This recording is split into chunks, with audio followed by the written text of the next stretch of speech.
Hey guys, this is VJ Dinakar. Today I want to talk about misdemeanor diversion in California, specifically California Penal Code Section 1001.95, which was a law that was enacted in January 2021. So generally, what is diversion? Well, diversion is a way that you can avoid a criminal conviction. And what is a criminal conviction? A criminal conviction is basically a finding of guilt, either because you admit guilt through a guilty plea or that you were convicted after a trial, and a sentence. The two combined create a conviction, and diversion is intended to avoid a conviction. If you have a conviction, jobs in California can discriminate against you. You have immigration consequences. You're not going to be able to be getting certain kinds of professional licenses. So avoiding a conviction is really a good outcome, and that's what diversion is intended to avoid. So the kinds of diversion that previously existed before the enactment of 1001.95 diversion were something called pre-filing diversion, which is basically an informal kind of diversion that some county district attorneys' offices have for certain crimes, where basically they advise you that if you do certain things, they will not actually even file a criminal case against you. Then there's post-filing diversion, where the district attorney does file a case against you, but then the district attorney and your defense attorney come up with some sort of agreement that you do certain things, and then the case is dismissed. And that can occur before you do a plea, so that's what we call pre-plea diversion, or after a plea of guilty is entered, but before the judge sentences you. And those were generally informal kinds of diversion that the district attorney and the defense attorney agreed to before the enactment of 1001.95 diversion, which is a formal judicial kinds of diversion for misdemeanors in California. Now, there's also other kinds of diversion that exist for mental health, which is California Penal Code Section 1001.36, and military or veterans diversion, which is California Penal Code Section 1001.80. I'm going to make separate videos about mental health diversion and military diversion. This video specifically is going to focus on misdemeanor 1001.95 judicial diversion. And that's exactly what it is. It's judicial, meaning the judge, not the district attorney, agrees that your case, after being filed, so it's post-filing diversion, but before you enter any kind of guilty plea, the judge will allow you to get diversion for certain qualified misdemeanors.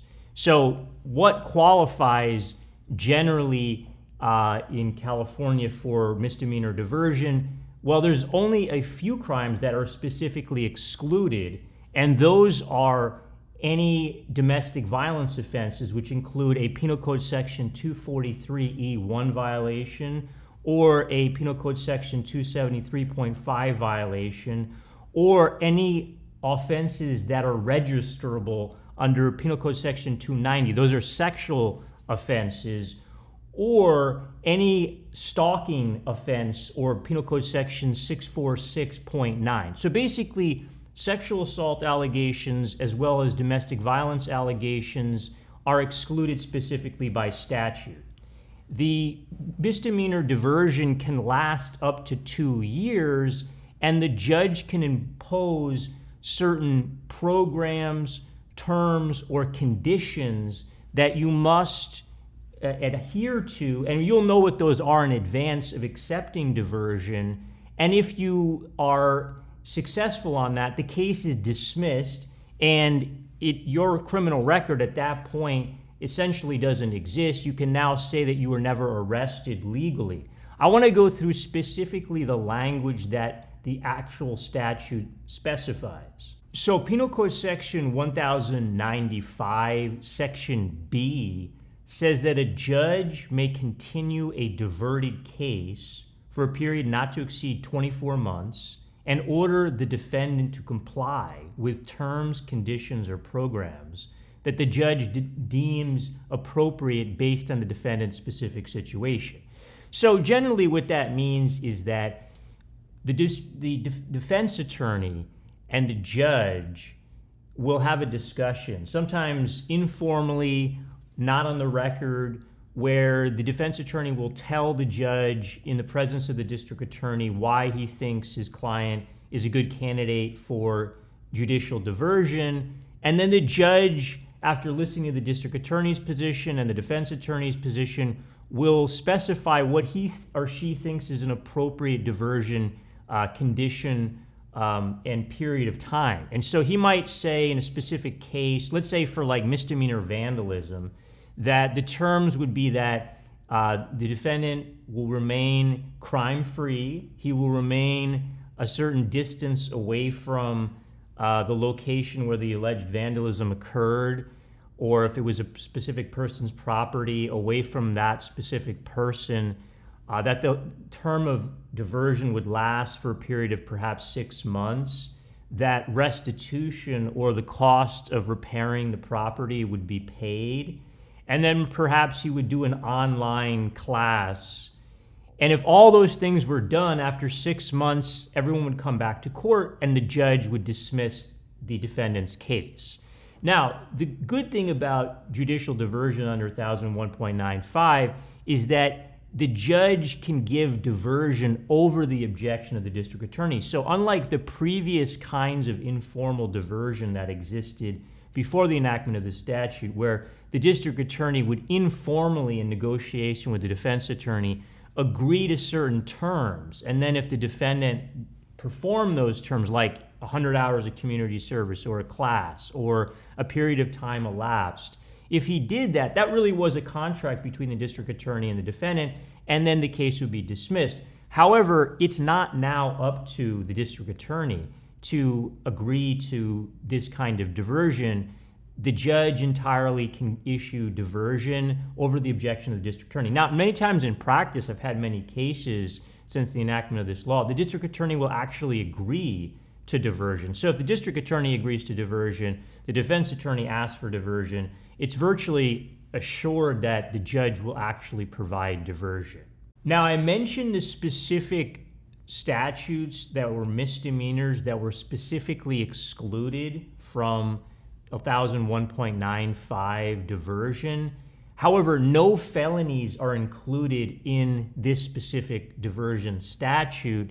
And so if you are charged with a felony, you're not entitled to ask for misdemeanor diversion under 1001.95. The one exception to that is that certain felony charges are what are called wobblers, meaning they can either be charged as felonies or misdemeanors at the discretion of the district attorney, and at any point in the case, either the district attorney, the prosecutor, or the judge, over the objection of the district attorney, can reduce that wobbler offense pursuant to California Penal Code Section 17B to a misdemeanor. So let's say, for instance, vandalism as a felony, it can be charged as a felony or a misdemeanor. Let's say originally the district attorney files that case as a felony, then presumably that specific allegation is not eligible for misdemeanor diversion unless either the judge or the district attorney, so let's say the judge, after the defense attorney asks for that charge to be reduced to a misdemeanor,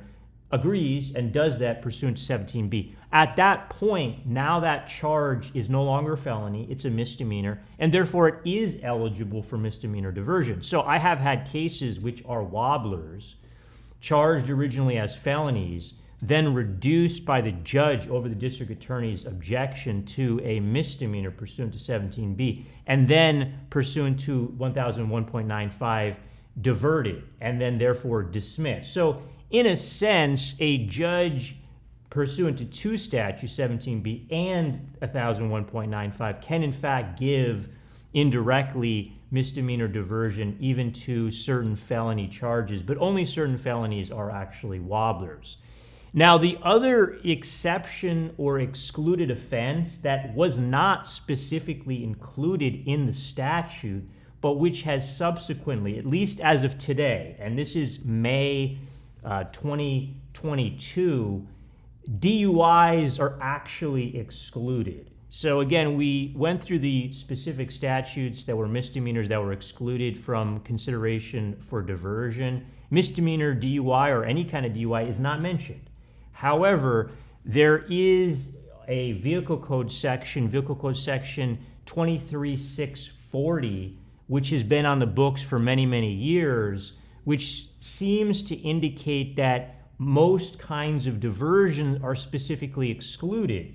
So when misdemeanor 1001.95 diversion was enacted, actually Governor Gavin Newsom, when he signed the bill, he wanted DUI to be excluded, but it was not included in the bill. So he and the other members of the legislature assumed that DUI would not be excluded.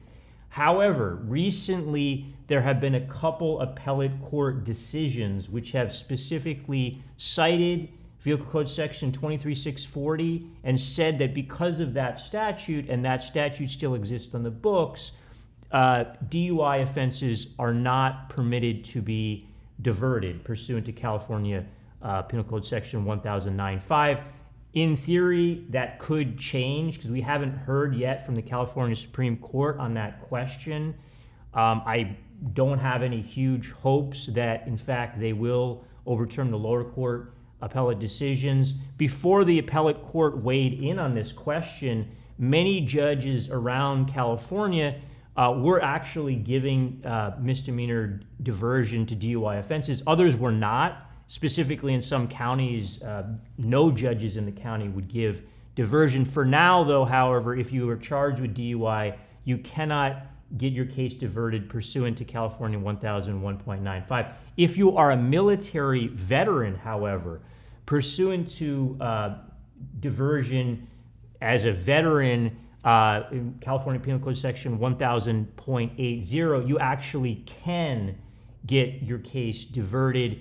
Pursuant to mental health diversion, you cannot. So again, that's another offense that is excluded. What are the benefits of getting diversion as opposed to getting, for instance, your case resulting in some sort of plea bargain? The answer is they are massive.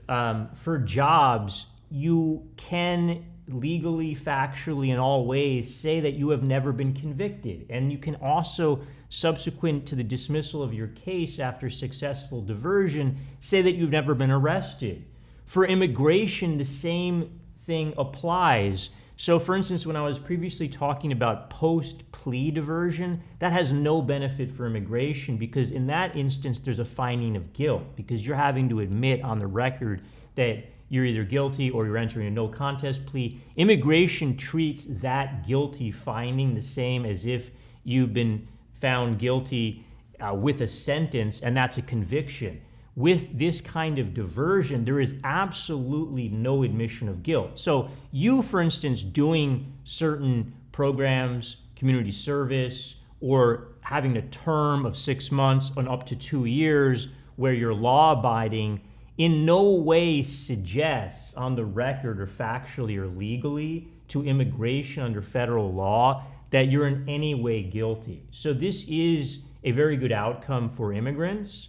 Unfortunately, like I said, there are certain offenses that are specifically excluded: domestic violence, anything where you'd have to register as a sex offender, and DUI as well. But any other misdemeanor and some felonies, if those can be reduced pursuant to 17B, are great outcomes for immigrants. They're also great outcomes for people who really cannot have any criminal record. It's also a great outcome if you're, for instance, going to be trying to get a professional license, or you have a professional license, like you're a lawyer, you're a doctor, you're a nurse, you're a teacher. You are going to be subjected, if you already have a license or you're going to be in the future applying for a license, further scrutiny than someone else.